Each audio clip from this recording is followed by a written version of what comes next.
देश भर में शायद ही कोई ऐसा परिवार होगा जहां रामायण श्रद्धा से न पढ़ी जाती हो।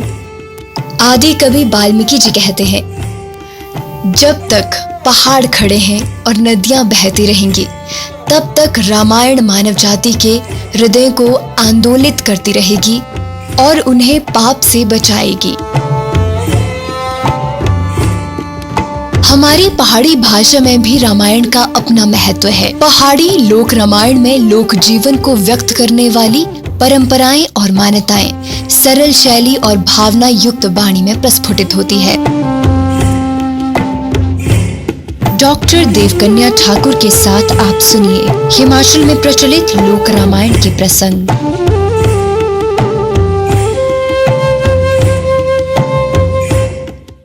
नमस्कार। पहाड़ी लोक रामायण के प्रसंग कार्यक्रम में आज मैं आपको महासू और सिरमौर जनपद में लोक रामायण के प्रसंग सुनाने जा रही हूँ। महासुई और सिरमौरी उपभाषा भाषी क्षेत्रों में रामायण संबंधी गाथाओं को देवोत्सवों, पर्वों, बूढ़ी दिवाली, शिवरात्रि और सर्द ऋतु की रात्रियों में विभिन्न घरों में गाया जाता है।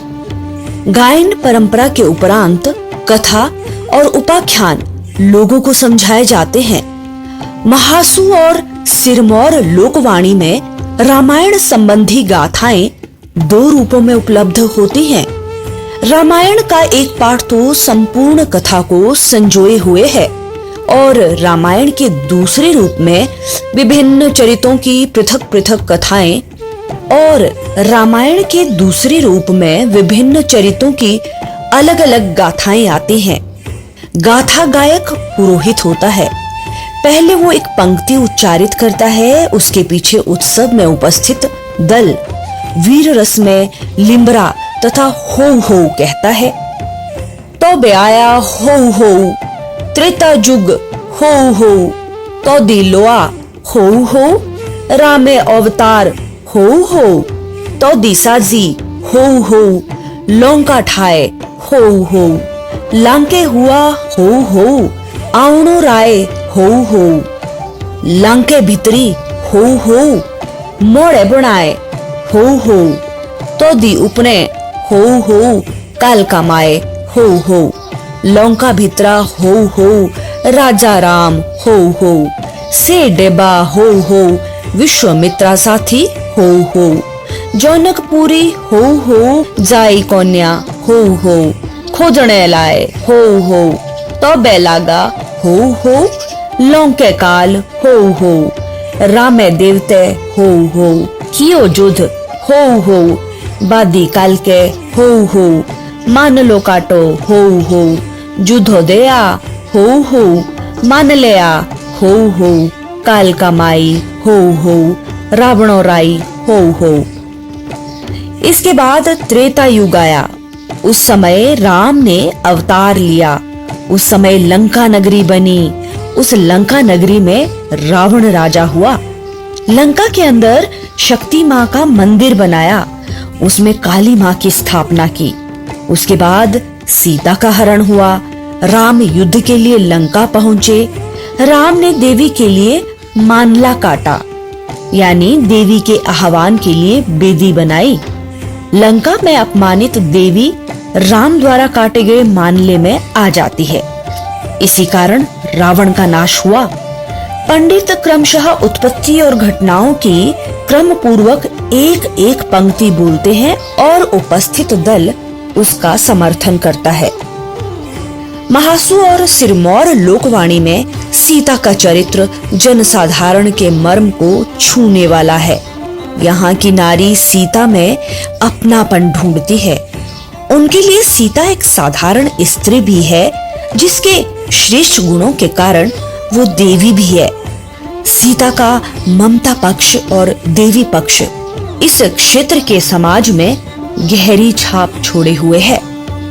सिया गाथा इन क्षेत्रों में विशेष पर्वों पर ही सुनाई जाती है। ये गाथा बूढ़ी दिवाली, देवता के जागरा उत्सवों और शिवरात्रि के पर्व पर उषा काल में लगती है।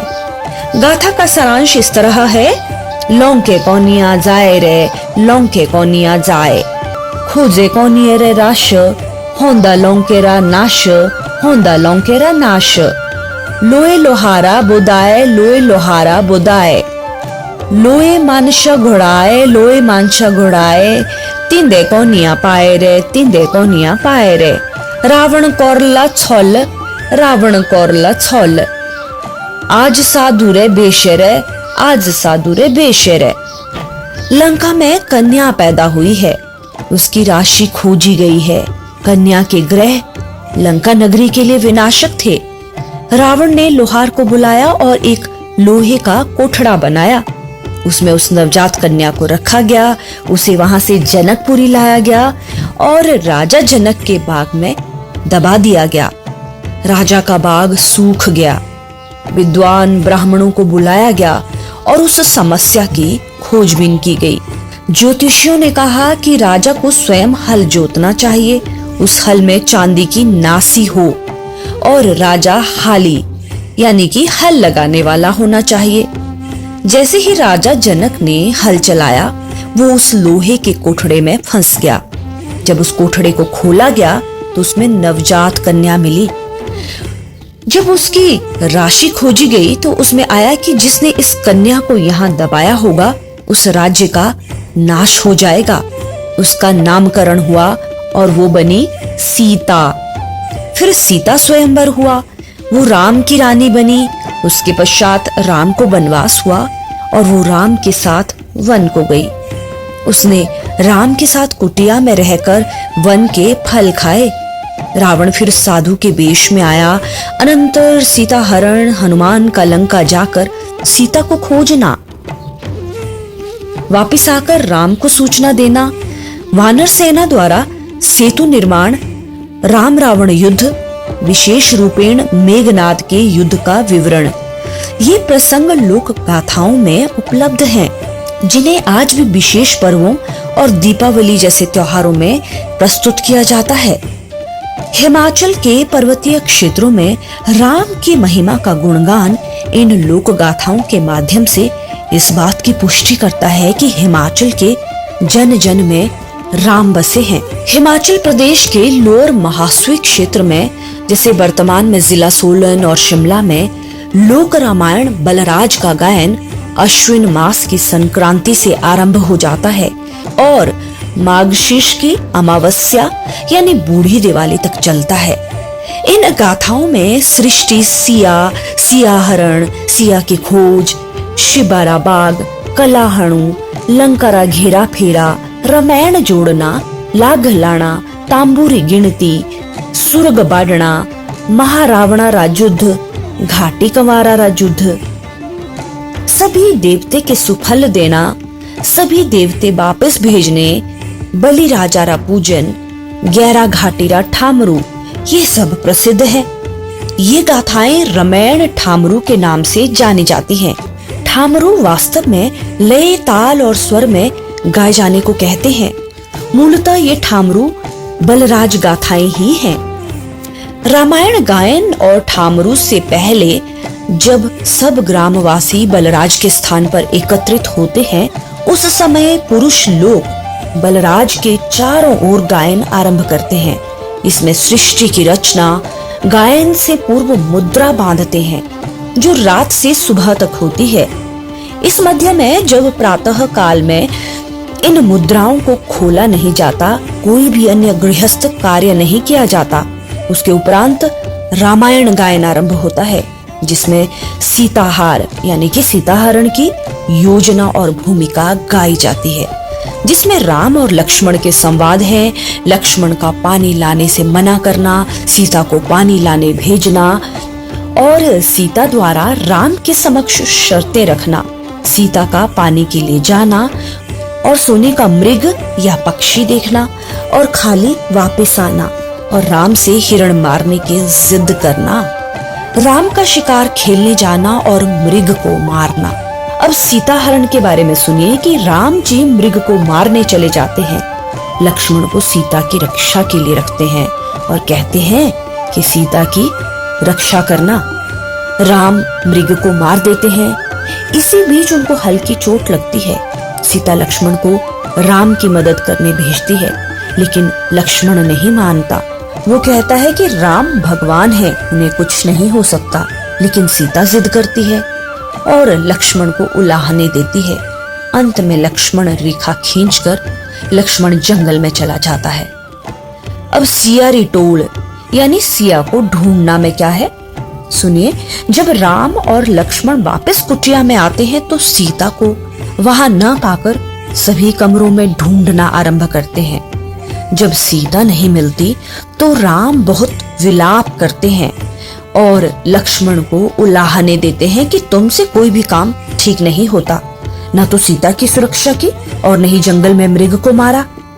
लक्ष्मण जी राम को बहुत दिलासा और सांत्वना देते हैं और सीता को खोज लाने की शपथ लेते हैं। कलाहणु यानी अकेला हनुमान, इसके बारे में क्या कहा जाता है बलराज में सुनिए। जब राम को हनुमान प्राप्त हुए तो राम ने हनुमान को सीता की खोज के लिए चुना। हनुमान जी चिंताग्रस्त हुए कि लंबा चौड़ा समुद्र कैसे पार करेंगे।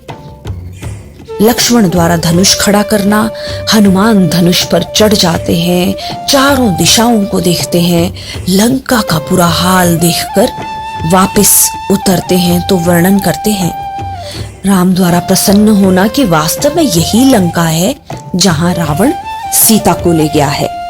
हनुमान का लंका जाने को तैयार होना। अब रामायण जोड़ना में क्या कहा जाता है सुनिए। लंका का हनुमान से पूरा वर्णन सुनने के बाद अपनी सेना या युद्ध की तैयारी करना बैठकर योजना बनाई। सभी देवताओं को वनवासियों की मदद के लिए बुलाया, सभी को संदेश व पत्र भेजे, सभी मदद के लिए आए। लंकारा घेरा फेरा। इसमें बलराज में कहा जाता है कि हनुमान जब से लंका दहन करके आए हैं तब से वहां पर सभी डरे हुए हैं। मंदोदरी आधी रात को उठकर रावण के कक्ष में जाती है और कहती है कि ये क्या कर लाया है। उलाहना देती है, तू तो लंका का काल लेकर आया है। दोनों में संवाद होता है। मंदोदरी ने कहा, सीता को छोड़ दो अन्यथा नहीं बचोगे। रावण ने समझाया, डांटा, तेरी छोटी बुद्धि है, तू नारी है, डर गई है, तो मुझे राम के सामने झुकाना चाहती है। लांग लगाना, पुल बांधना। इस प्रसंग में सुनिए, राम की सारी सेना समुद्र के किनारे जमा हो गई और विचार विमर्श हुआ कि सायर यानी पुल कौन लगाएगा। इसी बीच समुद्र उफन पड़ा। राम ने ब्रह्मा विष्णु शिव को कहा कि समुद्र को पी जाओ, तो सारे जल जीव तड़पने लगे। तो समुद्र को खारा करके छोड़ दिया और समुद्र पर पुल लगाया गया। सुरंग बाढ़ना यानी देवताओं को पाताल ले जाना। इस प्रसंग में बलराज में सुनिए क्या कहते हैं। मंदोदरी ने जब से सीता से तंबुओं और सेना का वर्णन सुना तब वह बहुत ही चिंतित है। आधी रात को उठकर रावण के कक्ष में गई और रावण को उठाकर कहती है, तुझे लंका ने घेर लिया है, अब तू नहीं बच सकता। तू मेरे समझाने पर भी नहीं समझा। तुझे सीख देती हूँ, पाताल में तेरा भांजा है, उसकी मदद मांग, वही तेरी मदद करेगा। रावण सारी योजना के तहत पाताल में देवताओं को ले जाने को भेजता है। राम रावण को पाताल उतार दिया। जब हनुमान को पता चला कि राम लक्ष्मण तंबू में नहीं है तो वे क्रोधित हो सूर्य, रात्रि और पृथ्वी को पूछता है। सभी डर गए कि हनुमान सबको समाप्त कर देगा। अंत में पता चलता है कि देवताओं को महारावण पाताल में ले गया है। राम लक्ष्मण का पाताल में संवाद, देवताओं को बलि के लिए देवी के मंदिर में ले जाना, राम का विलाप, लक्ष्मण का धैर्य, महारावण का मारा जाना। हनुमान द्वारा राम लक्ष्मण की खोज करना, उन तक पहुंचना, महारावण का वध कर अंत में राम द्वारा पाताल की सारी व्यवस्था पर वापस सेना के बीच आना, देवताओं को जगाना आदि। ये राम से जुड़ी घटनाएं पर्वतीय क्षेत्रों की उपभाषाओं में गेय रूप में विद्यमान है। जिन्हें लोग दीपावली से जुड़ा त्योहार और उत्सव में बलराज के चारों ओर जोड़ी में नृत्य करते हुए वाद्य यंत्रों की धुनों पर रात भर गाते रहते हैं। तो पहाड़ी लोक रामायण के प्रसंग में ये थी महासू और सिरमौर जनपद में लोक रामायण के प्रसंग और बलराज में लोक रामायण। आज के कार्यक्रम में बस इतना ही। पंचवटी मन भावन उपवन, पंचवटी मन भावन उपवन, जिस उपवन में मन को मोहे, श्री रघुवर की चितवन, मोहक चितवन, सुंदर चितवन।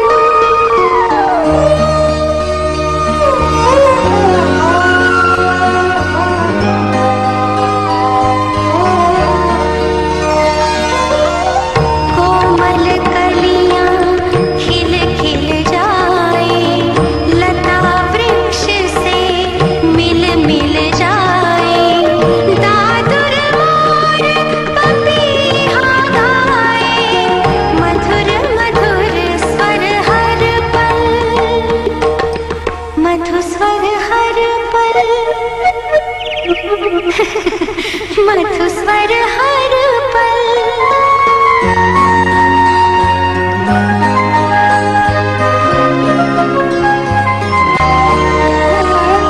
टूट गए पिंजरे के बंधन, मुक्त हुए पंछी के गुंजन, टूट गए पिंजरे के बंधन, मुक्त हुए पंछी के गुंजन, मोहक मंद सुगंध पवन से महक रहा है मधुबन, प्यारा मधुबन,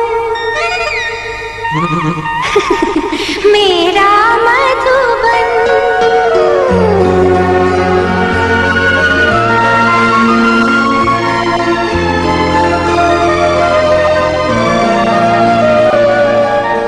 मन आनंदित पुलकित काया, चंदन वट की शीतल छाया, साजन के संग इस उपवन में लौट के आया बचपन,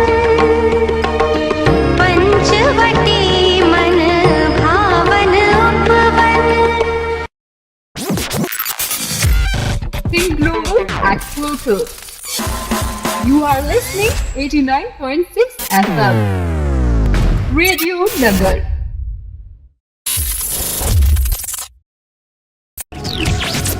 89.6 FM. Radio Nagar. આપણી બોલી આપણા રાગ. Think Global at Local. Hello. નમસ્તે. તું સહેલાગી રસુણ દે. આપણી સંસ્કૃતિ આપણી પછાણ.